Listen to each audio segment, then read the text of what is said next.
Hello, this is Masterful Chats and I'm Rebecca. Masterful Chats are short, clear, concise, clarifying conversations designed to uplift, empower, inspire, and support you as you move forward along your spiritual path and in your life's journey. And today's chat is about being triggered. If you are, it's a good thing. But first, for those of you who are viewing me for the very first time, I would like to tell you a little bit about myself. I am an information synthesizer, a mystical scholar, and an intuitive. And from my near-death experience, I know that each one of us is known by God and we are loved completely, totally, and beyond measure. Thank you to all of those of you who are sharing, liking, subscribing, commenting, and donating to the channel. I truly appreciate everything you do. So now, let's chat about being triggered. No one likes to be triggered. The tendency is to beat ourselves up a bit and say, oh, that shouldn't happen, and oh, that's not a good thing, and try and repress it, try and make it go away. But if we are being triggered, it's important that we do notice and that we do stop and that we do acknowledge it, not to beat ourselves up, not to rake ourselves over the coals, but to say, hey, that really hooked something in me. A trigger can be a response to something that affects us mentally, emotionally, or physically. If it's a physical trigger, we may want to take action immediately if there could be great harm caused to our physical body. Quite often, more than not, the trigger is something that is emotional or mental in nature.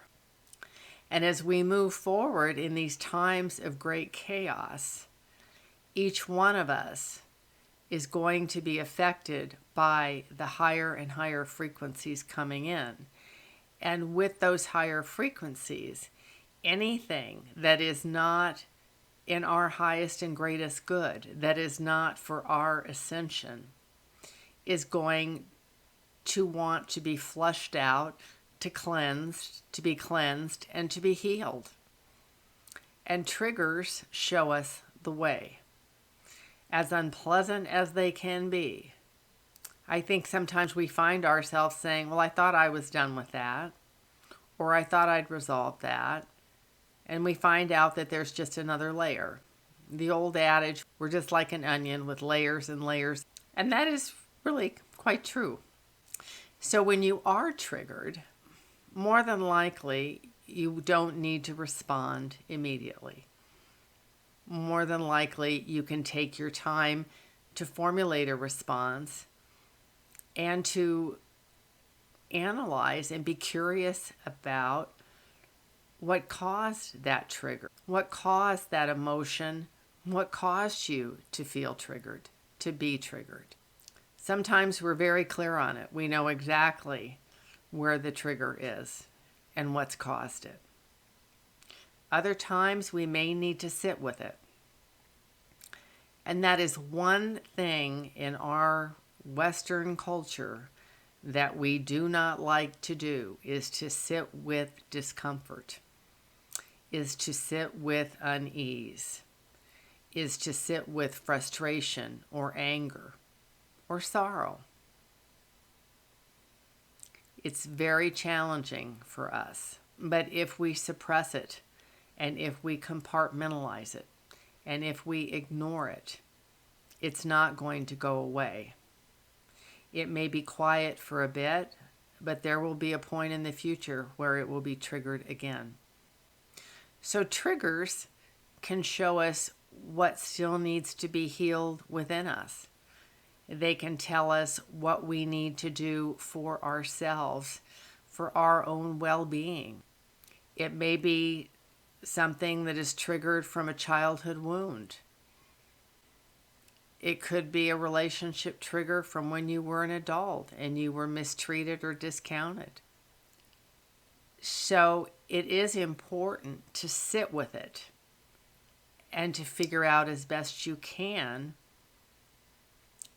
what was triggered and develop a plan for dealing with that trigger and with the triggering element, I would dare say. None of us are meant to be perfect. All of us are works in progress.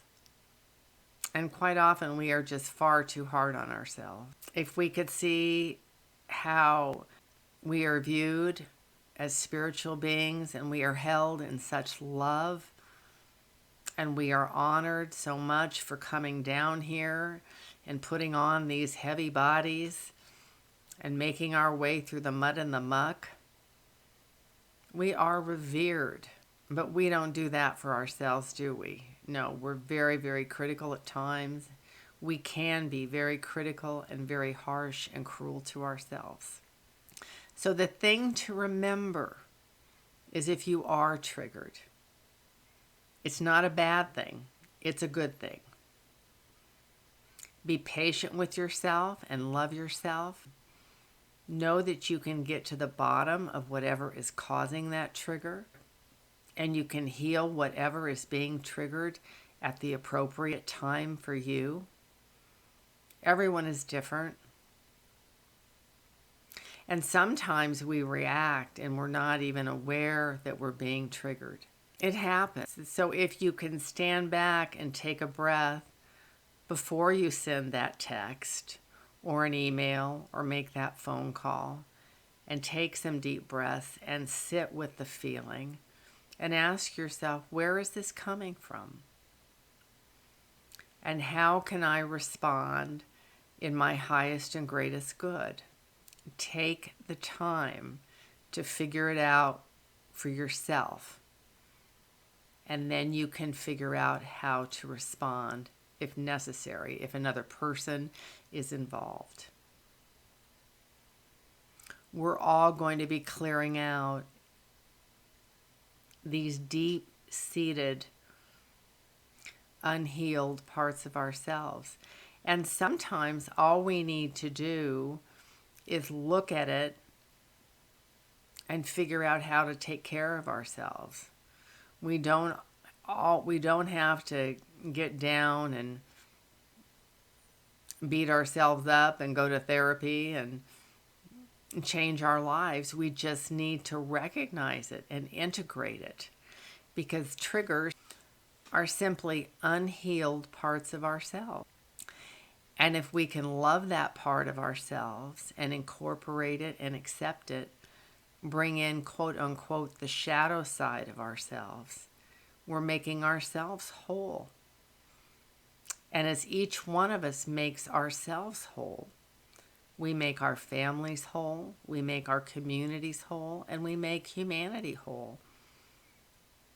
It is an inside job, and it is one human being at a time.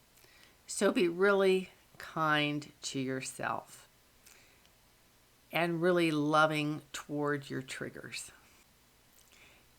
Because with the energies coming in on the planet the next few months, you may find yourself having things pop into your mind about, oh wow, I haven't thought about that for decades.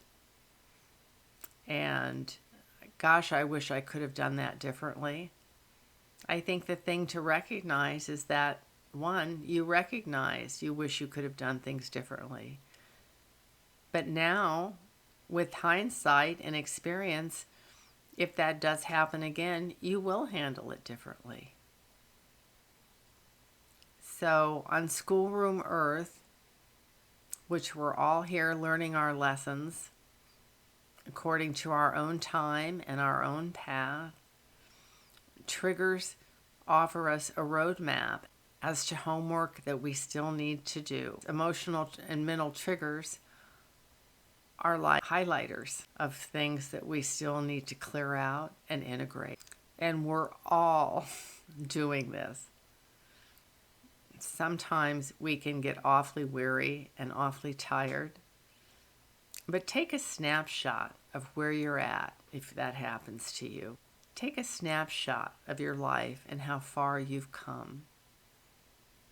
And honor yourself for the work you've done, for the love you've given, for the joy you've brought, because you are very precious.